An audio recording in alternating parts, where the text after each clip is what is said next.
তৃতীয় শ্রেণীর আজকে বিজ্ঞান বই নিয়ে আলোচনা করব। বিজ্ঞান বইয়ের মধ্যে নতুন করে কি কি সংযুক্ত হয়েছে, কোন কোন টপিকগুলো আছে সেগুলো নিয়ে আমরা বিস্তারিত আলোচনা করব। বইয়ের কোয়ালিটি এবছর খুবই ভালো হয়েছে। কোন কোন বিষয়গুলো নতুন করে বদলানো হয়েছে সেগুলো নিয়েও আমরা আলোচনা করব। বইয়ের ডিজাইনটাও খুবই সুন্দর এসেছে এবছর। সূচিপত্রের মধ্যে যদি আমরা খেয়াল করি যে অধ্যায়গুলো আছে, প্রথম অধ্যায় হলো উদ্ভিদ পরিচিতি 1 থেকে 10 পৃষ্ঠা।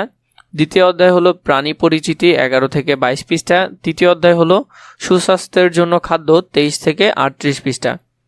চতুর্থ অধ্যায় হলো পদার্থ 39 থেকে 58 পৃষ্ঠা। পঞ্চম অধ্যায় হলো শক্তি 59 থেকে 68 পৃষ্ঠা। ষষ্ঠ অধ্যায় হলো বস্তুর উপর বলের প্রভাব, সেটা হলো 69 থেকে 79 পৃষ্ঠা। সপ্তম অধ্যায় হলো পানি 80 থেকে 94 পৃষ্ঠা।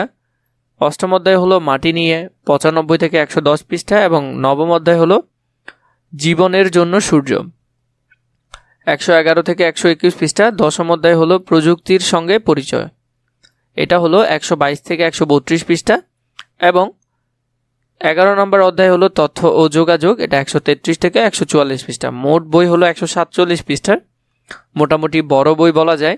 প্রতিটি অধ্যায় নিয়ে তোমরা আমাদের ইউটিউব চ্যানেলে ধারাবাহিকভাবে পর্ব পাবে।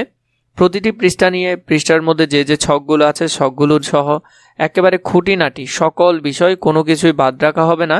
তোমরা কমেন্ট করবে যে কোন কোন বইটা বা কোন কোন পৃষ্ঠাটা তোমাদের আগে প্রয়োজন, সেটা ইনশাল্লাহ আমি তোমাদেরকে আগে দেওয়ার চেষ্টা করব।